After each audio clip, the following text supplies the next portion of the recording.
Good morning everybody. Today I will discuss about the polymerase chain reaction. Polymerase chain reaction is commonly known as PCR. Its abbreviated form is PCR and it was invented by Carey B. Mullis in the year 1984. Actually PCR হচ্ছে DNA রেপ্লিকেশনের একটা in vitro পদ্ধতি। মানে দুটো তো method হয়, একটা হচ্ছে কোনো সেলের মধ্যে ডিএনএ যে অটোমেটিক্যালি তার কপি তৈরি করতে পারে, দ্যাট ইজ কল রেপ্লিকেশান। এবং সেটা যখন অটোমেটিক্যালি সেল নিজে থেকে না করে সেটাকে যখন উইদিন তোমার ল্যাবের মধ্যে করব, ল্যাবের মধ্যে তোমার বিভিন্ন ইনস্ট্রুমেন্ট ইউজ করে তার মধ্যে ডিএনএকে রেপ্লিকেশান করানো হবে, সেই মেথডটা হচ্ছে পিসিআর মেথডে করানো হবে। ওকে, তো এটা হচ্ছে অবভিয়াসলি তাহলে ইনভিট্রো একটা মেথড। এবং এখানে আমরা কি দেখতে পাচ্ছি, কতগুলো স্টেপস রয়েছে, তার মধ্যে 3টে স্টেপস আর কি, মেন স্টেপস 3টে, সেই 3টে স্টেপসের মাধ্যমে পিসিআরটা করা হয়। এবার ফার্স্টেই বলি পিসিআরটা কেন করব। পিসিআর করার মেন কারণ হচ্ছে পিসিআর করার মাধ্যমে আমরা কি করতে পারি, একটা ধরো কোনো একটা জায়গাতে একটা স্মল ফ্র্যাগমেন্ট অফ ডিএনএ পেয়েছি, মানে খুব স্মল ফ্র্যাগমেন্ট, সেই ফ্র্যাগমেন্টটাকে আমাকে ধরো কোনো ক্রাইম বা কোনো ফরেন্সিক রিপোর্ট বানানোর জন্য আমার একটা ছোট্ট ফ্র্যাগমেন্ট অফ ডিএনএ, মানে কোনো একটা ছোটো ধরো ব্লাড স্পট পাওয়া গেছে, কোনো একটা ছোটো হার্ট তোমার হেয়ারের টুকরো পাওয়া গেছে, সেটা থেকে আমি কিন্তু রিসার্চ করে মানে ডিএনএ স্টাডি করে ডিএনএ ফিঙ্গারপ্রিন্টিংয়ের মাধ্যমে আমি আইডেন্টিফাই করতে যাব যে অ্যাকচুয়ালি সাসপেক্টেড পারসনস কারা আছে, সেটাকে আমাকে করতে হবে। সেখানে আমি একটা ছোটো জাস্ট এইটুকুন একটা হেয়ারের টুকরো পেয়েছি বা এক ড্রপ ছোটো ব্লাড পেয়েছি, তাহলে সেখান থেকে তো খুব small amount of DNA isolate করা যাবে। তাহলে সেই স্মল অ্যামাউন্ট অফ ডিএনএ দিয়ে কিন্তু আমি কোনো কাজ করতে পারবো না সেইভাবে, কারণ সার্টেন পিরিয়ডের পর সেই অ্যামাউন্ট অফ ডিএনএটা কিন্তু শেষ হয়ে যাবে। শেষ হয়ে গেলে কিন্তু আমি আর ডিএনএ কিন্তু পাবো না। সেই কারণে কি হয়, সেই স্যাম্পলটা থেকে আমি কি করব, ডিএনএটাকে প্রথমে আইসোলেট করে নেব এবং সেটাকে পিসিআর মেথড ইউজ করে ডিএনএর পরিমাণটা আমি অনেকটা বাড়িয়ে নিলাম। এই ছোটো ফ্র্যাগমেন্টটা থেকে তুমি ধরো এতখানি জায়গাতে আমি অনেক এরকম ফ্র্যাগমেন্ট তৈরি করে নিয়েছি, ঠিক আছে। এবার তাহলে কী বলতে পারবো, সেই জায়গা থেকে আমি সেটা থেকে অনেকবার মানে কাজে লাগাতে পারবো, অনেক এক্সপেরিমেন্ট করতে পারবো, করে সেখান থেকে আমি ফাইনালি ফরেন্সিক রিপোর্টটা বানানো আমার পক্ষে ইজি হবে। তাহলে actually for amplifying the amount or quantity of DNA, PCR is used in the laboratory. Hence it is a in vitro method. DNA রেপ্লিকেশনের মতোই মেথডটা, কিন্তু এটাকে আমরা ল্যাবরেটরিতে নিজের ইচ্ছা মতো পিসিআর করে নিতে পারি। পিসিআরের মেশিন আছে, ঠিক আছে, সেই পিসিআরের মেশিনে নির্দিষ্ট টেম্পারেচার নির্দিষ্ট টাইমিং মেনটেন করে ডিএনএর পরিমাণটাকে কিন্তু বাড়িয়ে নেওয়া হয়, ঠিক আছে। তো এই পিসিআর মেথড, পিসিআরের জন্য এটা হচ্ছে পিসিআরের মেন ইম্পর্টেন্স। পিসিআরের ইম্পর্টেন্স বা পিসিআরের আমি যদি বলি মেরিট, তাহলে কিন্তু এটাই বলতে হবে। বিভিন্ন ফরেন্সিক রিপোর্ট বানানোর জন্য, প্যাটার্নিটি টেস্টের জন্য, যে আমাদের ডিএনএ ফিঙ্গারপ্রিন্টিং করার দরকার হয়, সেখানে যদি খুব স্মল ফ্র্যাগমেন্ট আমরা মানে স্যাম্পেল পেয়ে থাকি, সেই স্যাম্পেল থেকে ডিএনএটা আইসোলেট করে সেটাকে পিসিআরের মাধ্যমে তার কোয়ান্টিটিকে অ্যাম্পলিফাই করে নেওয়ার জন্য, এক্সটেন্ড করে নেওয়ার জন্যই কিন্তু আমরা পিসিআরটাকে ইউজ করি। So it is very much important method in the forensic study. Okay, আচ্ছা, এরপরে আসছি পিসিআরের স্টেপসগুলো। পিসিআরের মধ্যে ফার্স্ট স্টেপস থাকছে একটা, সেই স্টেপসটাকে আমরা বলবো denaturation. Denaturation is the first step of PCR. ডিন্যাচুরেশনটা হয় কত, এটা একটা নির্দিষ্ট টেম্পারেচারটা কিন্তু ভেরি মাচ ইম্পর্টেন্ট। টেম্পারেচার কত, টেম্পারেচার মোটামুটি 90 থেকে 94 ডিগ্রি সেন্টিগ্রেডের মধ্যে থাকে, যেটাকে আমি অ্যাভারেজে ধরতে পারি 92 ডিগ্রি সেন্টিগ্রেড। আর এর টাইমিংটা কত থাকে, এই ডিগ্রি সেন্টিগ্রেডে মানে 92তে এটাকে 2 মিনিট প্রায় রাখা হবে। কারণ আমরা জানি ডিন্যাচুরেশন কাকে বলা হয়, ডিএনএ যে ডবল দুটো স্ট্র্যান্ড আছে, এটা ধরো সাপোজ আমার স্যাম্পেল ডিএনএ দুটো স্ট্র্যান্ড রয়েছে, তাহলে এটাকে আমি করছি 5 প্রাইম টু 3 প্রাইম, আর উল্টো দিকেরটা হয় 3 প্রাইম টু 5 প্রাইম, তাই তো। তো এরা দুজনে একে অপরের সাথে ডবল বন্ডেড কন্ডিশনে, ডবল বন্ডেড ট্রিপল বন্ডেড মানে এটিজিসি বেস পেয়ারিংগুলো করে থাকে, এইভাবে থাকে। তো আমরা জানি যে যখন ডিএনএ ডবল হেলিক্যাল ফর্মে থাকে, মাঝখানে তো বন্ডিং করে করে থাকে, এরকমভাবে বন্ডিং করে করেই সাপোজ ধরো থাকে পুরোটা। তো সেই বন্ডগুলোকে যদি আমি সার্টেন টেম্পারেচার দিই, সেগুলো কিন্তু মাঝখানে এইচ বন্ডগুলো কিন্তু ভেঙে যায়, ডিন্যাচিওর করে যায়, তখন ডিএনএ দুটো স্ট্র্যান্ড একে অপরের থেকে আলাদা হয়ে যাবে। তাহলে এই ঘটনাটাকে ইউজ করে ডিএনএর ফার্স্ট স্টেপ ডিন্যাচুরেশনে কী করা হয়, স্যাম্পেল ডিএনএটা নিয়ে সেটার উপর আমি কি করলাম, এই যে টেম্পারেচারটা উপরে লিখেছি 90 থেকে 94 ডিগ্রি সেন্টিগ্রেড টেম্পারেচারে 2 মিনিট রাখা হয়।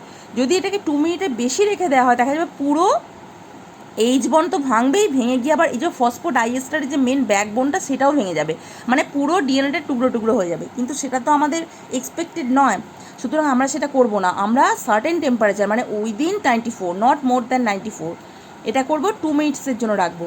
তাহলে তার পরের এতে কি হয়ে যাবে, ডিন্যাচুরেশনের ফলে এরকম দুটো ডিএনএ স্ট্র্যান্ড একে অপরের থেকে আলাদা হয়ে যাবে।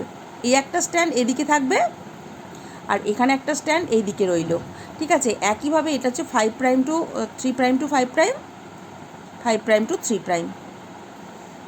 এই যে ইভেন্টটা, এই ইভেন্টটা হয়ে গেল কি ডিন্যাচুরেশন, মানে দুটো স্ট্যান্ড একে অপরের থেকে আলাদা হয়ে গেল।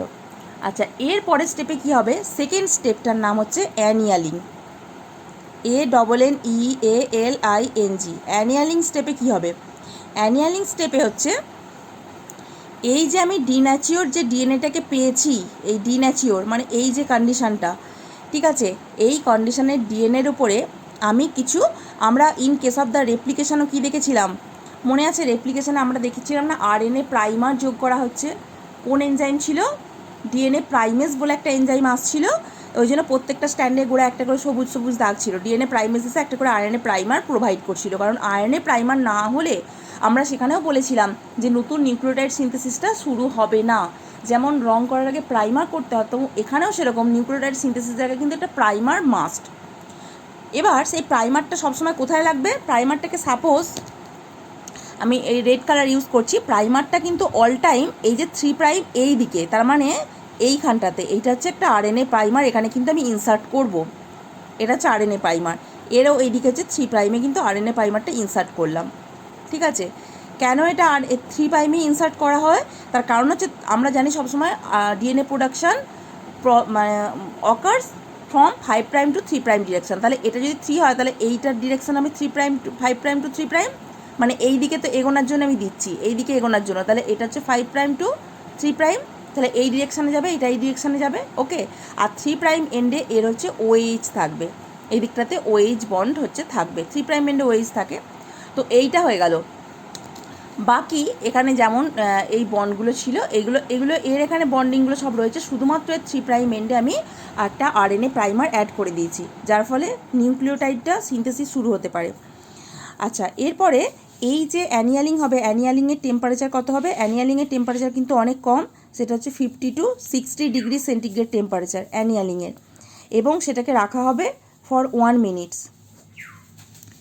অ্যানিয়ালিংয়ের ক্ষেত্রে 50 থেকে 60 ডিগ্রি টেম্পারেচার, মানে ডিন্যাচুরেশনের থেকে টেম্পারেচারটা অনেকটাই কম, প্রায় 30 ডিগ্রি মতো টেম্পারেচার কম হবে, কারণ এখানে তো অ্যানিয়ালিং মানে কি, এর মধ্যে প্রাইমারটাকে আমি অ্যাড করছি, তাহলে এখানে টেম্পারেচার কিন্তু বেশি হওয়ার কোনো ব্যাপার নেই, টেম্পারেচার বেশি হওয়া মানে সেটাকে সেখান থেকে আমি কেটে দেবো, কিন্তু এখানে অ্যাড করছি সেহেতু টেম্পারেচারটা কিন্তু অনেকটাই কম, এবং সেটাকে অ্যাপ্লাই করা হচ্ছে অনলি ফর 1 মিনিট। তাহলে এইটা হয়ে গেল অ্যানিয়ালিং স্টেপ। থার্ড স্টেপ আসবে, সেটা হচ্ছে এক্সটেনশান। এক্সটেনশান স্টেপটা হচ্ছে কি, যেটা আমি আগের স্টেপে অ্যাড করেছি, শুধুমাত্র এই যে এরকম জিনিসটা যে রয়েছে, এখানে হচ্ছে 5 প্রাইম টু 3 প্রাইম, আর এখানে হচ্ছে 5 প্রাইম টু 3 প্রাইম, আর কি রয়েছে এখানে, আমি এদিকে আরএনএ প্রাইমারটাকে অ্যাড করেছিলাম কোন ডিরেকশানে, এই যে অবভিয়াসলি 5 প্রাইম টু 3 প্রাইম, এদিকে ওয়েট ছিল, আর এইদিকে এইটাকেও এদিকে অ্যাড করেছিলাম 5 প্রাইম টু 3 প্রাইম, এদিকে ছিল, এদিকে ওয়েট ছিল। এখানে কি হবে, এই জিনিসটা এক্সটেন্ডেড হয়ে এইদিকে যেতে থাকবে, দেখো এর প্যারালালি আর একটা করে স্ট্যান্ড তৈরি হয়ে যাচ্ছে, একইভাবে এদিকেও এটা এক্সটেন্ড হয়ে এদিকে যাচ্ছে, এর সঙ্গে এটা বন্ড করে করে যাচ্ছে, কিন্তু এরমভাবে বন্ড করে করে যাচ্ছে, এটাও এরমভাবে বন্ড করে করে যাচ্ছে।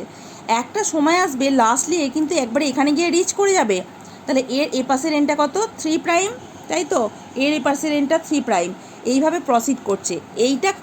এইটা কেন করবে, এই জিনিসটা যে এক্সটেনশানটা কেন করলো, এর নেসেসারি জিনিস কি, অবশ্যই এর টেম্পারেচার হচ্ছে 70 থেকে 72 ডিগ্রি সেন্টিগ্রেড টেম্পারেচার দেওয়া হবে, এবং একটা ভেরি মাচ ইম্পর্টেন্ট একটা, অবশ্যই মনে আছে আরএনএ রেপ্লিকেশনের সময় একটা এনজাইমের কথা বলা হয়েছিল ডিএনএ পল 3, তার ডিএনএ পল 3 কী করেছিল, জিনিসটাকে টেনে নিয়ে যায় আরএনএ প্রাইমারটাকে, তাই তো, তা এখানে তো ডিএনএ পল 3 দিতে পারবো না, কিন্তু ডিএনএ পল 3 কার্যকারিতাযুক্ত একটা এনজাইম আমি বাইরে থেকে প্রয়োগ করব। সেই এনজাইমটার নাম হচ্ছে কি ট্যাগ পলিমারেজ।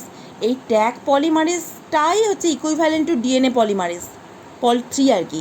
তো ট্যাগ পলিমারেজটা হচ্ছে এক ধরনের তোমার পলিমারেজ এনজাইম অবভিয়াসলি, এবং সেটা হচ্ছে থার্মাস অ্যাকুয়াটিকাস। থার্মাস অ্যাকুয়াটিকাস বলে একটা ব্যাকটেরিয়া আছে, যে ব্যাকটেরিয়াটা হচ্ছে প্রচণ্ড থার্মোস্টেবল ব্যাকটেরিয়া, মানে অতিরিক্ত টেম্পারেচারও সার্ভাইভ করতে পারে। এবং ওর দেহ থেকে এই এনজাইমটা ট্যাগ পলিমারেজ বলে এনজাইমটাকে আমরা আইসোলেট করে নিই, ঠিক আছে। ওর দেহের ডিএনএ পলিমারেজ, ও তো একটা ব্যাকটেরিয়া, তাহলে ওর অ্যাপ্লিকেশন করে। ওর দেহের ডিএনএ পলিমারেজটার নাম হচ্ছে ট্যাগ পলিমারেজ। সেটাকে আমরা আইসোলেট করে নিই, করে নিয়ে এই এক্সটেনশন বিক্রিয়া 70 থেকে 72 ডিগ্রি সেন্টিগ্রেডে অ্যাপ্লাই করি। এবং এই ব্যাকটেরিয়াটা আপ টু 100 ডিগ্রি টেম্পারেচার কিন্তু সহ্য করতে পারে। এখানে যদি অন্য আমি এনজাইম ইউজ করি তাহলে সেটা কিন্তু ফাংশন করতে পারবে না। এখানে ট্যাগ পলিমারেজই একমাত্র ফাংশন করতে পারবে, এবং টেম্পারেচার রেঞ্জটা উইদিন 72 ডিগ্রি। তার ফলে কী হবে, জিনিসটা দেখো পুরো এক্সটেন্ডেড হবে। এবং লাস্টলি কীরকম হবে, লাস্টলি হচ্ছে এরকম দুটো একটা এরকম, যে আমি আগেই তো বলে দিয়েছিলাম এরকম স্ট্যান্ডটা ছিল, তার সাথে এদিক থেকে এইটা এখানে এসে এখানে শেষ হয়েছে, এদিক থেকে এটা শুরু হয়ে এদিক থেকে এটা শুরু হয়ে এখানে শেষ হয়েছে। তাহলে আলটিমেটলি আমি যখন শুরু করেছিলাম 5 প্রাইম টু 3 প্রাইম, এদিকে ব্লুটা হচ্ছে 5 প্রাইম টু 3 প্রাইম, এটা ছিল এর দিকে প্যারালালি কী হয়ে গেল 5 প্রাইম টু 3 প্রাইম, এখানে হচ্ছে 5 প্রাইম টু 3 প্রাইম। তাহলে দেখতে পেলে এখানে আমি শুরু করেছিলাম একটা ডিএনএ স্ট্যান্ড দিয়ে, তার থেকে দেখো প্রডিউসিং আলটিমেটলি দুটো ডিএনএ তৈরি হয়ে গেছে, 2 ডবল স্ট্যান্ডেড ডিএনএ তৈরি হয়ে গেছে, তাই তো। দুটো ডবল স্ট্যান্ডেড কিন্তু ডিএনএ তৈরি হয়ে গেছে। তাহলে আমি কটা একটা পিসিআর সাইকেল করলাম, তো একটা পিসিআরের তো 3টে স্টেপস, ডিন্যাচুরেশন, অ্যানিয়ালিং আর এক্সটেনশনের মাধ্যমে কটা ডিএনএ হলো, দুটো হলো। তাহলে আমরা পিসিআরের এটাকে যদি আমি এটা করি 2 টু দি পাওয়ার n, এই যে সূত্রটা, তাহলে n সমান যখন 1 হবে তাহলে 2 টু দি পাওয়ার 1 সমান 2। তাহলে দেখলাম যে একটা সাইকেলে পিসিআর n সমান হচ্ছে কি PCR cycle number of PCR cycle, এটা হচ্ছে n, ঠিক আছে। তা 2 টু দি পাওয়ার 1 যখন হলো তখন কটা ডিএনএ হলো, দুটো। তাহলে একটা ডিএনএ থেকে দুটো হলো। তাহলে আমি যখন এই সাইকেল রিপিটেডলি ধরো 4 বার করলাম, তাহলে কত হবে, 2 দুগুণে 4, 4 দুগুণে 8, 8 দুগুণে 16, 16টা ডিএনএ এরকমভাবে হয়ে যাবে। তাহলে এক পিস ডিএনএ থেকে এরকমভাবে 16টা পেয়ার অফ ডিএনএ তৈরি হয়ে যাবে, ঠিক আছে। এরকমভাবে 16টা পেয়ার অফ ডিএনএ তৈরি হয়ে যাবে, ঠিক আছে। তাহলে এইটা হচ্ছে মেন সূত্র, 2 টু দি পাওয়ার n সমান কত, n সমান হচ্ছে নাম্বার অফ পিসিআর সাইকেল। তাহলে এটা বোঝা গেল তো পিসিআরটা, এটা হচ্ছে একটা ইনভিট্রো ডিএনএ রেপ্লিকেশান প্রসেস, ওকে। এটা হচ্ছে এই ফরেন্সিক পারপাসে মেনলি ইউজ করা হয়, বা প্যাটার্নিটি টেস্ট বা ডিফারেন্ট টাইপস অফ যে তোমার রিপোর্ট তৈরি করার জন্য, যখন ডিএনএ স্যাম্পলটা ভেরি স্মল থাকে সেটাকে অ্যাম্পলিফাই করে নেওয়ার জন্য, বাড়িয়ে নেওয়ার জন্য এটা করা হয়। ভেরি ইজি, 3টে স্টেপ খালি বলবে, 3টে স্টেপের এনজাইম আর টাইমিংটা কিন্তু এক রাখবে, এটাও কিন্তু 2 মিনিট, ওকে। এটা 2 মিনিট, 2 মিনিট 1 মিনিট 2 মিনিট, এখানে 90 টু 94, এখানে হচ্ছে 50 টু 60, এখানে হচ্ছে 70 টু 72। ডিন্যাচুরেশন, অ্যানিয়ালিং আর এক্সটেনশন, এখানে ফার্স্টে শুধু টেম্পারেচার দিয়ে আলাদা হয়ে গেল, তারপরটা কী হলো, ডিএনএ প্রাইমার যোগ করেই তোমার আরএনএ প্রাইমার যোগ করা হলো টেম্পারেচার প্রয়োগ করে। নেক্সট হলো ট্যাগ পলিমারেজ দেওয়া হলো, টেনে ওকে নিউক্লিওটাইড ফর্মেশন করে দিল, লাস্ট রেজাল্টিং হচ্ছে এইটা বেরিয়ে গেল। এটা হচ্ছে পিসিআর প্রোডাক্ট হলো। এটা হচ্ছে তোমার ল্যাবরেটরির মধ্যে নির্দিষ্ট ইনস্ট্রুমেন্টের মধ্যে করা হয়, এবং সেই থার্মাল অ্যাম্পলিফায়ারের মধ্যে এটাকে করা হয়, এবং সেখানে নির্দিষ্ট টেম্পারেচার নির্দিষ্ট টাইমিংটা অটোমেটিক্যালি রেগুলেটেড হয়, আমরা সেটাকে রেগুলেট করে দিলেই হবে। এবং লাস্টলি যখন যে একটা এরকম তো মানে ল্যাবের মধ্যে তো আমি ডিএনএটাকে ওপেনলি দিতে পারবো না, এরকম আর কি থাকে, ওই যে পিপেট টাইপের একটা জিনিস থাকে, সেই তার মধ্যে দিয়ে করা হয়। লাস্টে যখন বের করবো তখন এর মধ্যে অনেক পরিমাণে সংখ্যা, সেটাকে আমি যখন দেখবো তখন স্টাডি করলেই বুঝতে পারবো সংখ্যা অনেক বেড়ে গেছে, ওকে।